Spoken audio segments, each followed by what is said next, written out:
오늘은 성경의 핵심인 예수 그리스도에 대해서 공부하도록 하겠습니다. 예수 그리스도는 성경 전체의 핵심이고 우리의 신앙의 표준이고 마지막 하나님 앞에서 심판받을 때 신앙의 결산입니다. 그래서 복음이 무엇인가? 예수 그리스도를 믿는다는 것은 무엇을 의미하는가? 구원의 방법은 무엇인가? 성경에서 말하는 온전한 믿음은 무엇인가? 우리 믿음의 성장 목표는 무엇인가? 영성의 기준은 무엇인가? 심판의 표준은 무엇인가? 왜 이단으로 빠지는가 하는 것들을 이 하나의 도표를 정확하게 알면은 모든 것을 분별할 수가 있습니다. 요한복음 5장 39절에 보면 너희가 성경에서 영생을 얻는 줄 생각하고 성경을 연구하거니와 이 성경이 곧 내게 대하여 증언하는 것이니라고 말씀하고 있습니다. 성경 전체의 핵심이 바로 예수님에 대한 말씀이라는 것입니다. 요한복음 20장 31절에 보면 오직 이것을 기록하면 너희로 예수께서 하나님의 아들 그리스도이심을 믿게 하려 하며 또 너희를 믿고 그 이름을 힘입어 생명을 얻게 하려 함이니라. 바로 예수님과 예수님의 신성을 믿을 때 구원을 받는다고 말씀하고 있습니다. 에베소 4장 15절에 보면 우리가 다 하나님의 아들을 믿는 것과 아는 일에 하나가 되어 온전한 사람을 이루어 그리스도의 장성한 분량이 충만한 데까지 이르리니 오직 사랑 안에서 참된 것을 하여 범사에 그에게까지 자랄지라. 그는 머리니 곧 그리스도라. 우리 신앙의 성장의 목표가 바로 그리스도까지 장성한 분량까지 성장하는 것인데 그리스도는 바로 선지자이신 예수님, 제사장이신 예수님, 왕이신 예수님까지 성장해 간다는 것입니다. 갈라디아서 2장 20절에 보면 내가 그리스도와 함께 십자가에 못 박혀나니 그런즉 이제는 내가 사는 것이 아니요 오직 내 안에 그리스도께서 사시는 것이라. 이제 내가 육체 가운데 사는 것은 나를 사랑하사 나를 위하여 자기 자신을 버리신 하나님 아들을 믿는 믿음 안에서 사는 것이라고 바울은 고백하고 있습니다. 우리가 매일 예수 믿고 나서는 믿음으로 사는 방법이 바로 예수님을 믿는 믿음으로 사는 것이 성령의 인도를 받는 방법입니다. 또 마지막에 하나님 앞에 서서 우리가 심판을 받을 때도 마태복음 25장 1절을 보면 그 주인이 이르되 잘하였도다 착하고 충성된 종아 내가 적은 일에 충성하였으면 내가 많은 것을 내게 맡기리니 내 주인의 즐거움에 참여할지어다 하고 심판의 표준이 바로 예수님의 인격과 예수님의 사역을 본받는 것이 두 가지가 바로 심판의 기준이 되는 것입니다. 그래서 우리 신앙의 표준은 바로 예수 그리스도가 바로 신앙의 표준입니다. 사무엘상 2장 3절에 보면 하나님은 지식의 하나님이라 우리의 행동을 달아보신다고 말씀했습니다. 또 다니엘서 5장 27절에 보면 벨사상을 하나님께 청량할 때 저울에 달아보니까 무기가 가볍다고 말씀했습니다. 계시록 11장 1절에 보면 또 우리 신앙을 청량할 때 갈대로 청량을 해보라고 말했습니다. 히브리서 12장 2절에 보면 우리의 믿음의 주요 온전케 하시는 예수를 바라보자. 그래서 우리 신앙의 표준은 바로 예수 그리스도인 것입니다. 그래서 성경에서는 저울로 또는 자로 우리 신앙을 측정해 보라고 말씀하고 있습니다. 그래서 우리 신앙의 표준은 바로 예수님과 그리스도 이 두 면으로 청량해 보는 것이 중요합니다. 예수님은 예수님의 인격, 신성과 인성을 의미하고 그리스도는 예수님의 직분, 사역에 대해서 삼중직에 대한 사역에 대한 것을 말씀하는 것입니다. 요한일서 4장 15절에 보면 누구든지 예수를 하나님의 아들이라 시인하면 하나님이 그의 안에 거하고 그도 하나님 안에 거하느니라. 예수님의 신성을 믿는 것이 구원의 길이라는 것입니다. 또 요한일서 4장 2절에 보면 이로써 너희가 하나님의 영을 알지니 곧 예수 그리스도께서 육체로 오신 것을 시인하는 영마다 하나님께 속한 것이요 라고 말씀하고 있습니다. 그러니까 예수님이 하나님이신 신성을 가진 예수님이 인성을 입고 이 땅에 성육신 하신 것이 가장 큰 신비 중의 신비입니다.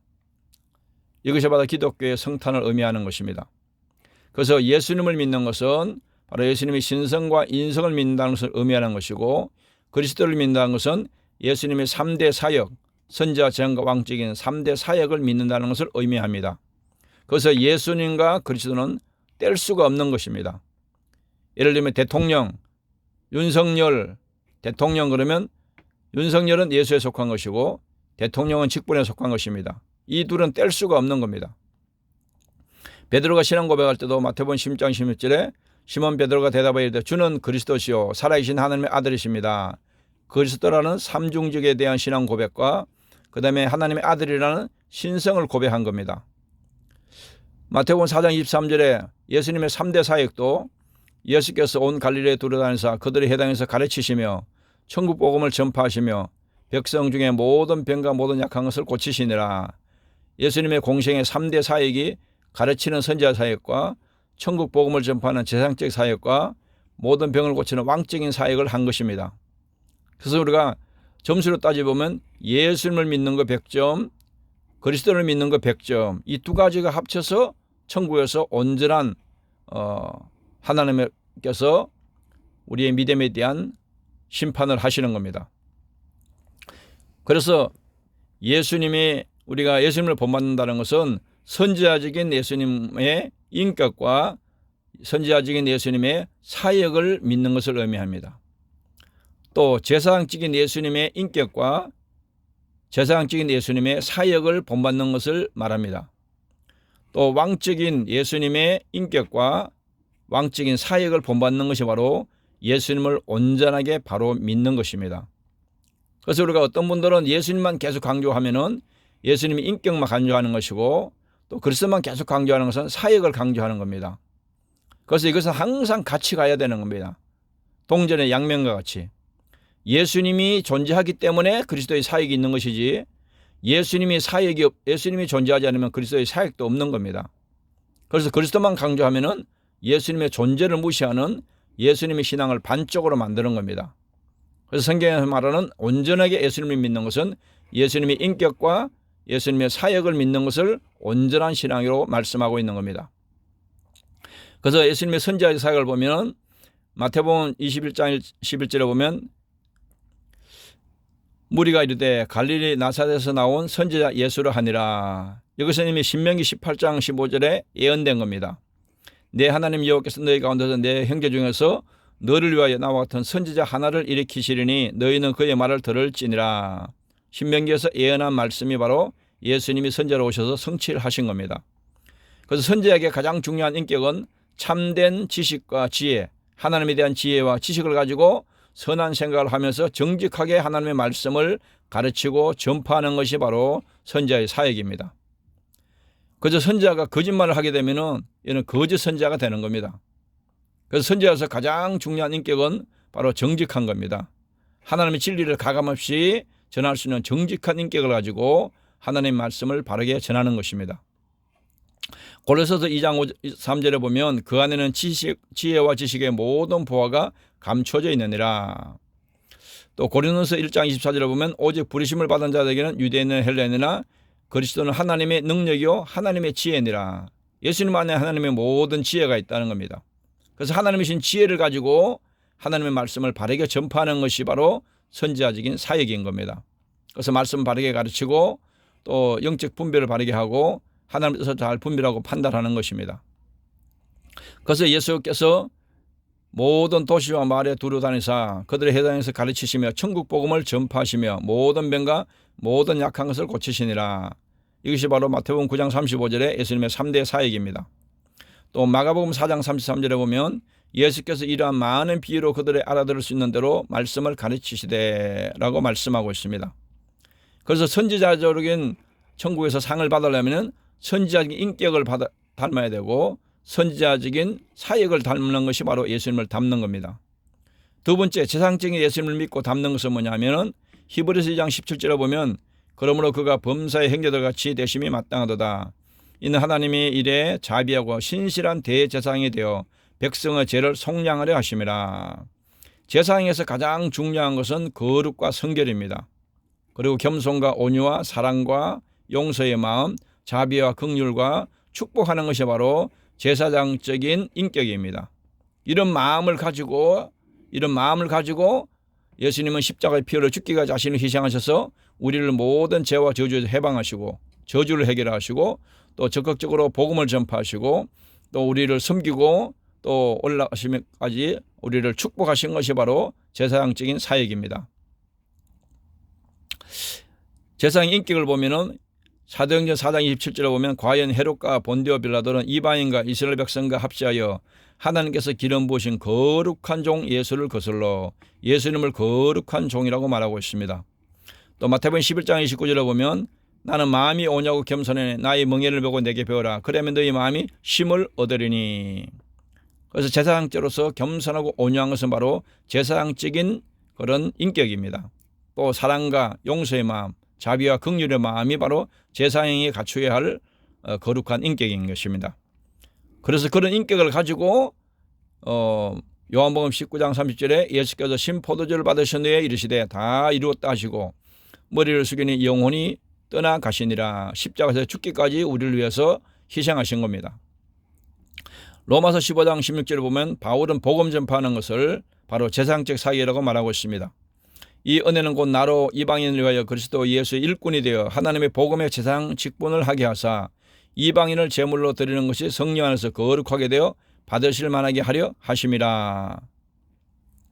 그 다음에 왕적인 예수님을 담는 것은 계시록 17장 14절에 보면 그들이 어린 양과 더불어 싸우려니와 어린 양은 만주의 주요 만왕의 왕이시므로 그들을 이기실 터이요 또 그와 함께 있는 자들 곧 부르심을 받고 택하심을 받은 진실한 자들도 이기리로다.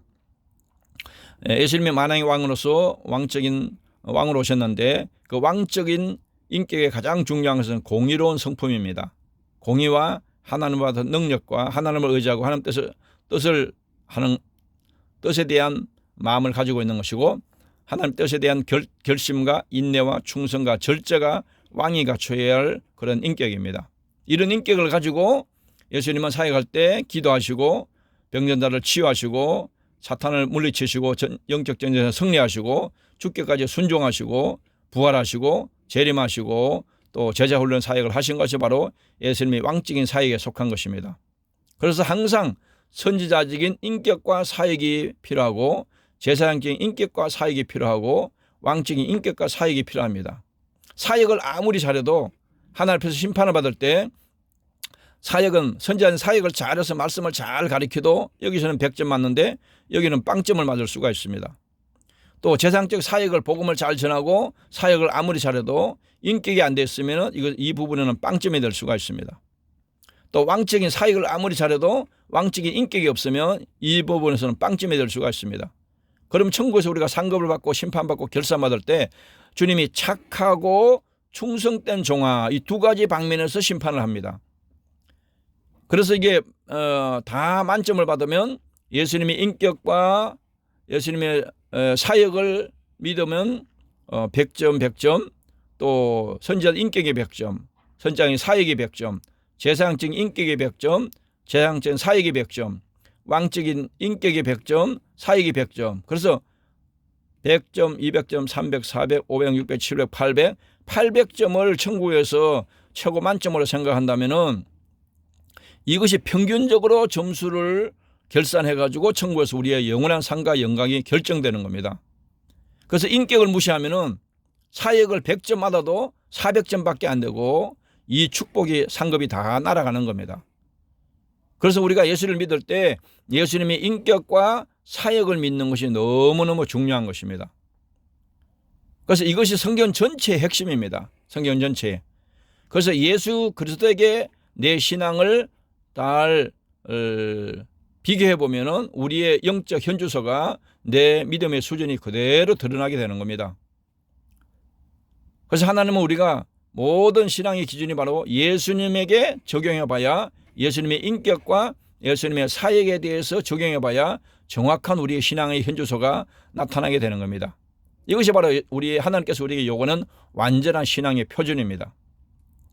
그래서 바울은 예수 믿고 나서 고린도서 2장 1절에 보면 내가 너희 중에서 예수 그리스도와 그의 십자가에 못 박힌 것 외에는 아무것도 알지 않고 작정했다. 바울은 평생 동안 바로 예수 그리스도 알기를 모든 것을 여기에 전심전력 했다는 겁니다. 그래서 우리가 예수님을 알 때 한쪽 예수님의 존재, 인격만 계속 강조하면 이쪽으로 예수님을 믿는 것이고 사역만 계속 하면 이쪽으로 반쪽으로 믿는 겁니다. 성경은 그것을 그렇게 요구하지 않고 예수 그리스도와 온전한 인격과 온전한 사역을 믿어야 그게 그 사람이 온전한 신앙이 되는 겁니다. 그래서 우리에게 성령께서 우리에게 역사하실 때도 이 두 면으로 역사합니다. 성령께서 우리 인격을 계속해서 변화시키기 위해서 성령의 우리의 내적 은혜를 주셔서 우리가 성령의 열매를 맺도록 도와주시고, 또 우리가 외적인 사역을 잘 하기 위해서 성령의 은사를 주셔서 그리스도의 사역을 잘 감당하도록 하시는 겁니다. 성령께서 이 두 가지가 너무너무 중요하기 때문에 두 면으로 성령께서 우리에게 은혜를 주시는 겁니다. 그런데 우리가 이것을 잘 모르면 한쪽으로 치우친 신앙을 가지고 있을 수가 있습니다. 그래서 하나님 앞에 심판받을 때는 착하고 충성된 종아, 주님을 위해서 헌신하고 충성한 것만 상급이 아니고 착한 것이 50%, 또 충성한 것이 50%입니다. 이 두 가지가 결산해서 천국에서 영원한 상급과 영광이 결정되는 겁니다. 그래서 우리의 신앙의 모든 표준은 바로 이 예수님의 인격과 사역의 이 선지자, 제사장, 왕 인격, 또 선지자, 제사장과 왕의 사역에 비추어 봐야 우리의 영적 상태가 그대로 드러나게 되는 것입니다. 그래서 우리가 이렇게 예수님을 믿을 때 예수님을 온전하게 믿는 것이고, 또 이것이 영성의 가장 중요한 기준이고 표준입니다. 그래서 내 영성의 상태도 이 선지자, 제사장과 왕의 인격과 사역, 인격과 사역, 인격과 사역을 비교해봐야 이것이 바로 내 영성의 현주소입니다. 예수님보다 영성이 높은 사람이 어디 있겠습니까? 예수님이 최고의 영성의 기준이고 표준인데, 우리가 예수님께 비추어 보면 우리의 신앙의 상태가 그대로 드러나게 되는 것입니다. 그래서 우리가 예수님을 믿을 때 예수 그리스도를 바르게 알고 믿는 것이 너무너무 중요한 것입니다. 그래서 이 도표를 잘 살펴보시고 한번 깊이 묵상하시면서 우리의 신앙을 한번 점검해 보시고 우리의 신앙의 목표를 또 다시 한번 잘 수정하는 것이 필요하다고 생각됩니다. 오늘은 간단하게 한번 예수 그리스도에 대해서 살펴봤습니다. 여기까지 공부하도록 하겠습니다. 감사합니다.